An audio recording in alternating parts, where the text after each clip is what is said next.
রাসূলুল্লাহ সাল্লাল্লাহু আলাইহি ওয়াসাল্লাম আরো বলেন আন উমর রাদিয়াল্লাহু তাআলা আনহু قال ما من مقام احب الي ياتيني فيه اجلي بعد الجهاد في سبيل الله الا ان اكون في تجاره نبي واشتري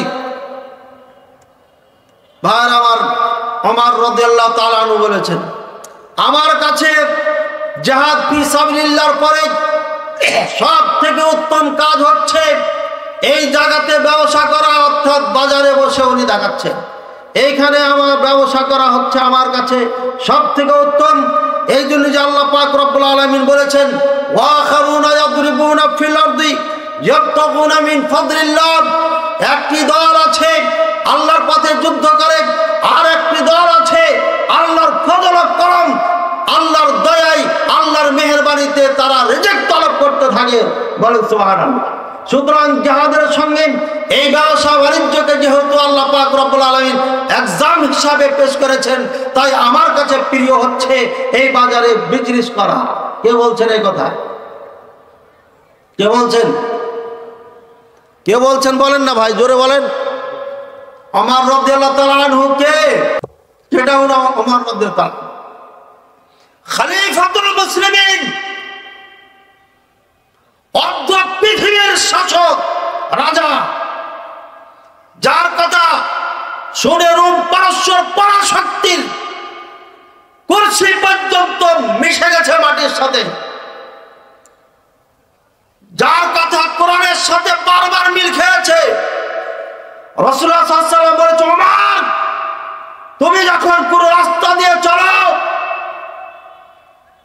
যখন তুমি কোন পথ দিয়ে চলো, তখন শয়তান ওই পথ চেঞ্জ করে পালিয়ে যায়। বলেন সুবহানাল্লাহ।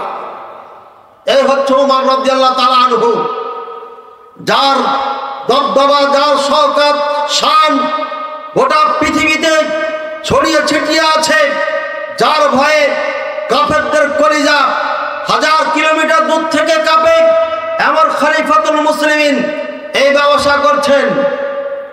রাসূলুল্লাহ সাল্লাল্লাহু আলাইহি ওয়াসাল্লামের শ্বশুর রাসূলুল্লাহ সাল্লাল্লাহু আলাইহি ওয়াসাল্লামের সব সময় বাম হাতে থাকতেন, আর আবু বকর রাদিয়াল্লাহু তাআলা আনহু ডান দিকে থাকতেন, অর্থাৎ মহা বড় উজির দুইজন রাসূলুল্লাহ সাল্লাল্লাহু আলাইহি ওয়াসাল্লামের পরামর্শদাতা, সব সময় বডিগার্ডের কাজ করেছেন, পরামর্শ দিয়েছেন, রাষ্ট্র পরিচালনা করেছেন, দাওয়াত পরিচালনা করেছে, গোটা বিশ্বের শাসনের চিন্তা ভাবনা করেছেন। এই দুইজন সাহাবী এনারা ব্যবসা করে খাচ্ছেন। আর আমাদের দেশের নেতা তো দূরের কথা, যারা নেতার চামচা হয়, মূর্খ লেখা নাই, পড়া নাই।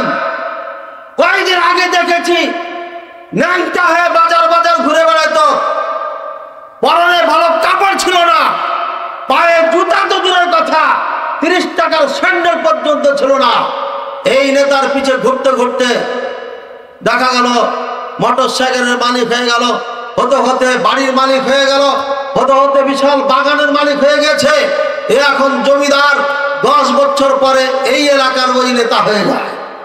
ঠিক কিনা ভাইয়ের আমার? রাসূলুল্লাহ সাল্লাল্লাহু আলাইহি ওয়াসাল্লাম বলেছেন কিয়ামতের আগে আগে তোমাদের যে নেতা হবে সুফাহাউল আহলাম, এরা হবে বেয়াকুব মার্কা লোক, এদের আকল বুদ্ধি থাকবে না।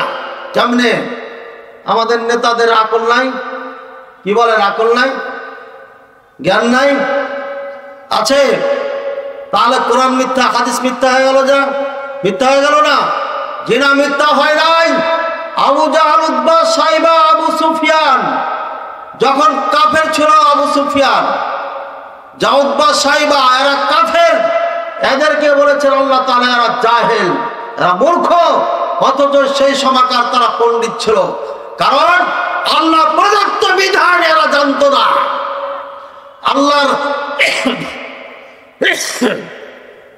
আল্লাহর ভয় এদের অন্তরে ছিল না, আল্লাহর বিধিবিধানের পরোয়া এরা করতো না, আল্লাহ তাআলার বিধান অনুযায়ী তারা চলতো না, কাউকে চলতে দিত না, যার কারণে তাদেরকে বেয়াকুব বলেছে। সূরা বাকারার প্রথম পৃষ্ঠার 2য় পৃষ্ঠায় দেখবেন, প্রথম পৃষ্ঠার পরেই আল্লাহ তাআলা এদেরকে বেয়াকুব বলেছেন। ভাইরা আমার, সুতরাং যারা কোরআন সুন্নাহ মানে না,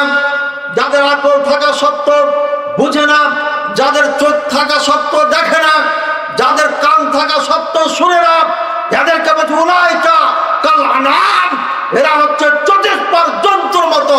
শুধু তাই বলে ক্ষান্ত হন নাই, আল্লাহ পাক রব্বুল আলামিন বলেছেন বালহুম আদল, তার থেকেও আরো নিকৃষ্ট।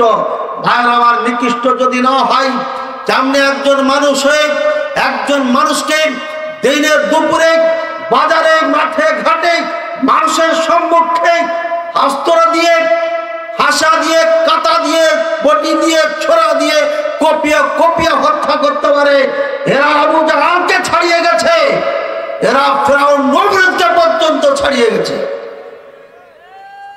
এই জন্য এরা হচ্ছে রাসূলুল্লাহ সাল্লাল্লাহু আলাইহি ওয়াসাল্লামের হাদিসের মিসদাক। এদের কি বলেছে, এই বেখুদ গেলে রাজত্ব করবে কেন?